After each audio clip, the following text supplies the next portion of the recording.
पाकिस्तान ने अपने missile system को पूरी तरह एक्टिव कर दिया है। अगर इसको पाकिस्तान के किसी इलाके से लॉन्च किया जाए, पाकिस्तान के वस्त से अगर लॉन्च किया जाए और अगर हदफ इसका दिल्ली हो तो इसको दिल्ली पहुंचने में सिर्फ 3 मिनट लगेंगे।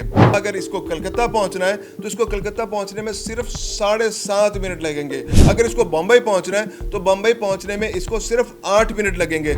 यानी ये मिसाइल सिर्फ अपनी लॉन्चिंग से 3 से 8 मिनट के अंदर भारत के तमाम अहम शहरों को टारगेट करने की पूरी सलाहियत रखता है। अस्सलाम वालेकुम। भारत की किसी भी मुमकिन जारहियत और एडवेंचर का जवाब देने के लिए पाकिस्तान ने अपने मिसाइल सिस्टम को पूरी तरह एक्टिव कर दिया है। भारत का कोई शहर, कोई छावनी, कोई गोशा ऐसा नहीं जो इस मिसाइल के टारगेट से दूर ना हो। ये मिसाइल 30 किलोमीटर से लेके 2750 किलोमीटर तक किसी भी हदफ को निशाना बनाने की पूरी सलाहियत रखते हैं। ये जोहरी वारहेड्स भी ले जा सकते हैं और रिवायती वारहेड्स, और इनसे तबाही इतनी ज़्यादा होती है कि किसी भी शहर या छावनी को मुकम्मल तौर पर तबाह किया जा सकता है। आज हम बात करेंगे शाहीन 2 की। मैं हूँ खुर्रम कलीम और आप देख रहे हैं 24 डिजिटल। पाकिस्तान के मिसाइल आर्सेनल में जिसका सबसे पहले जिक्र करेंगे वो है शाहीन 2। ये 2014 में पाकिस्तान की फौज के हवाले किया गया। ये बेहतरीन सलाहियतों से हामिल एक ऐसा मिसाइल है जो सुपरसोनिक की रफ्तार से सफ़र करता है, जिसके अंदर इनर्शियल नेविगेशन सिस्टम है, और ये किसी भी हदफ को मुमकिन तौर पर बेहतरीन से बेहतरीन अंदाज में निशाना बनाने की सलाहियत रखता है। 1500 किलोमीटर से लेकर 2000 किलोमीटर के दरमियान ये किसी भी हदफ को निशाना बना सकता है। मतलब 1500 किलोमीटर से लेकर 2000 किलोमीटर को ज़रा इलेबोरेट करते हैं। अगर हम गौर करें तो भारत का कोई भी शहर, कोई भी इलाका इस मिसाइल की पहुंच से दूर नहीं है।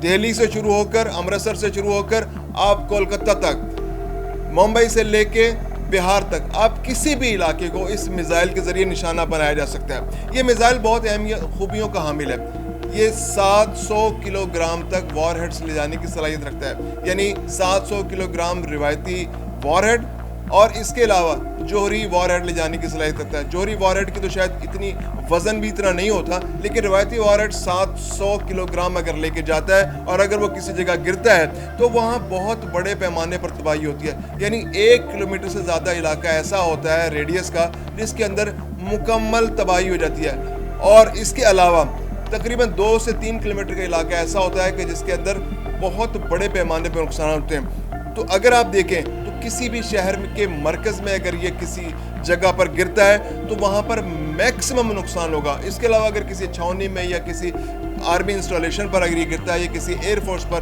किसी एयरपोर्ट पर अगर ये गिरता है तो ये मैक्सिमम नुकसान कर सकता है।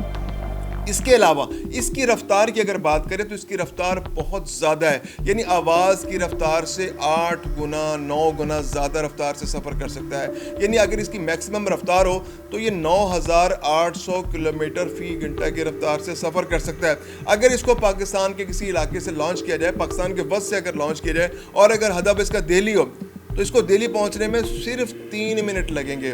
इसके अलावा अगर इसको कलकत्ता पहुंचना है तो इसको कलकत्ता पहुंचने में सिर्फ 7.5 मिनट लगेंगे। अगर इसको बम्बई पहुंचना है तो बम्बई पहुंचने में इसको सिर्फ 8 मिनट लगेंगे। यानी ये मिसाइल सिर्फ अपनी लॉन्चिंग से 3 से 8 मिनट के अंदर भारत के तमाम अहम शहरों को टारगेट करने की पूरी सलाहियत रखता है। इसके अलावा इसके अंदर स्टेल्थ फीचर्स हैं। स्टेल्थ फीचर्स ये होते हैं कि वो मिसाइल रडार सिस्टम पर बहुत कम नज़र आता है, उसको सही तरह से नेविगेट नहीं किया जा सकता। यानी अगर भारत अपना कोई रिवायती, अब उसके पास अगर कोई रडार सिस्टम है और वो चाहता है कि हम पाकिस्तान की तरफ से लॉन्च किए हुए मिसाइल को किसी एंटी मिसाइल सिस्टम के ज़रिए उसको निशाना बनाया जाए तो वो उसको रडार पर ट्रेस करना पड़ेगा, और उसके रडार पर अगर स्टेल्थ सिस्टम अगर एक्टिव हो, मिसाइल का शाहीन 2 का जो स्टेल्थ सिस्टम है वो उसको सही तरह से ट्रेस करने की सलाहियत से महरूम कर देगा। इसके अलावा स्टेल्थ सिस्टम के अलावा इसके अंदर एक ऐसा सिस्टम है कि ये अपनी रफ्तार को ज़रूरत के मुताबिक कम या ज़्यादा कर सकता है। उससे फ़ायदा ये होता है कि जो रडार सिस्टम मैसेज अपने एंटी मिसाइल सिस्टम को देगा तो वो डिसीव हो सकता है, क्योंकि वो अगर रफ्तार कम या ज़्यादा कर लेगा तो टारगेट को सही तरह से हिट करने में एंटी मिसाइल सिस्टम को दुश्वारी का सामना करना पड़ सकता है। इसके अलावा जो इसका स्टेल्थ सिस्टम है वो इसको एक ऐसी सहूलत फराहम करता है कि रडार को इसके साइज़ के हवाले से कन्फ्यूजन पैदा होता रहता है कि उसका कितना बड़ा साइज़ है। तो एंटी मिसाइल सिस्टम को सही मैसेज कम्युनिकेट नहीं होता कि उसको कितने बड़े पैमाने पर और किस रफ्तार से और किस हद तक उसको जाकर टारगेट करना है।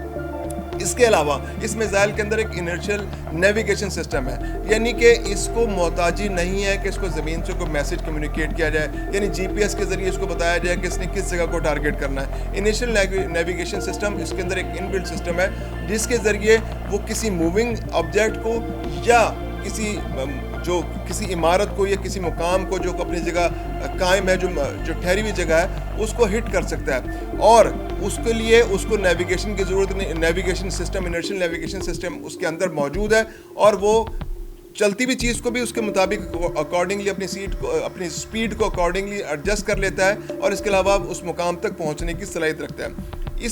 اس سے فائدہ یہ ہوتا ہے کہ جی پی ایس سسٹم اگر کسی جگہ پر موجود ہے تو جی پی ایس سسٹم کو فریز کیا جا سکتا ہے، اس کے سگنلز کو فریز کیا جا سکتا ہے، اور اگر میزائل راستے میں ہے تو وہ کنفیوز ہو سکتا ہے، لیکن یہ انیشل نیویگیشن سسٹم جو ہے اس ضرورت کو پورا کرتا ہے۔ ہاں، اگر جی پی ایس سسٹم اس کی سپورٹ میں موجود ہو تو اس کی پرفارمنس بہت ہی زیادہ ایکوریٹ ہو جاتی ہے، یعنی اگر آپ انیشل نیویگیشن سسٹم کو لے کے وہ میزائل جا رہا ہے اور اس کے درمیان اگر بیچ میں 2-3 دفعہ جی پی ایس کے ذریعے اس کو سپورٹ دے دی جائے تو اس کی ایکوریسی تقریباً 100% ہو جائے گی، اور وہ جس ہدف کو نشانہ بنانا ہے اس کو جا کر ایگزیکٹلی اس جگہ جا کر نشانہ بنائے گا۔ اس کے علاوہ اس کی رفتار جو ہے وہ بے تحاشا سپر سونک 9800 کلومیٹر فی گھنٹہ کی رفتار اس کو بے مثال بنا دیتی ہے، یعنی یہ پلک جھپکنے کی رفتار سے نکلتا ہے اور یہ پہنچ کر دشمن کو نشانہ بناتا ہے۔ اس کے علاوہ اس کے اندر جو اس کا راکٹ ہے، اس کے اندر خشک ایندھن ہوتا ہے، یعنی اس کے اندر 2 لیئرز ہوتی ہیں، پروپلشن اس کو کہتے ہیں۔ وہ 2 لیئرز ہوتی ہیں، ایک جو لیئر ہے اس کو لانچنگ کے وقت استعمال ہوتی ہے جب اس کو ایک ممکنہ فاصلے تک پہنچاتی ہے، اور اس کے بعد جب وہ ہدف کی طرف اس نے ٹریول کرنا ہوتا ہے تو اس کا دوسرا میزائل ایکٹیو ہوتا ہے، تو اس وقت اس کی رفتار بہت زیادہ ہو جاتی ہے، اور یہ رفتار کو بڑھایا یا بھی کم بھی کیا جا سکتا ہے۔ جنگوں کی جو روایت ہے اس کے اندر یہ ہوتا ہے کہ عموماً شہری علاقوں کو نقصان نہیں پہنچایا جاتا، تو پاکستان پر اگر حملہ ہوتا ہے اور پاکستان کے اگر کسی شہری علاقے کو نقصان پہنچایا جاتا ہے تو پاکستان یقیناً اس کے جواب میں شہری علاقوں کو نقصان پہنچانے کی صلاحیت کا جواب دینے کی اس کے پاس جواز موجود ہوگا۔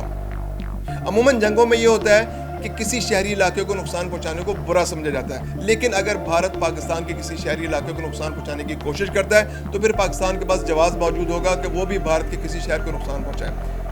اس کے علاوہ اگر دیکھا جائے تو جنگوں میں عموماً فوجی تنصیبات کو نشانہ بنانا زیادہ مناسب سمجھا جاتا ہے۔ کمیونیکیشن کے ذرائع کو نقصان پہنچایا جاتا ہے، سڑکوں کو نقصان پہنچایا جاتا ہے، بندرگاہوں کو نقصان پہنچایا جاتا ہے، ایئرپورٹس کو نقصان پہنچایا جاتا ہے، ایئر فورس کے ایئر سٹرپس کو نقصان پہنچایا جاتا ہے تاکہ دشمن زیادہ بہتر طور پہ کارروائی نہ کر سکے۔ اس کے علاوہ چھانیوں کا نقصان پہنچایا جاتا ہے۔ تو یہ شاہین 2 میزائل جو ہے ان تمام اہداف کو نشانہ بنانے، ان کو مفلوج کرنے، ان کو صفحہ ہستی سے مٹانے، ایون روایتی وار ہیڈز کے ساتھ 700 کلو گرام کے روایتی وار ہیڈ کے ساتھ بھی جن اہم تنصیبات کا، جن اہم عمارتوں کا میں نے ذکر کیا ہے، یا پھر حکومتی مشینری جہاں پر حکومت کے اہم دفاتر ہے، کسی ایسی بلڈنگ کو نقصان پہنچانے کی یا کسی ان کے آرمی کے کسی اہم دفتر کو نقصان پہنچانے کی پوری صلاحیت رکھتا ہے اور اس کو صفحہ ہستی سے مٹانے کی صلاحیت رکھتا ہے، یعنی اس کے ذریعے پاکستان دشمن کے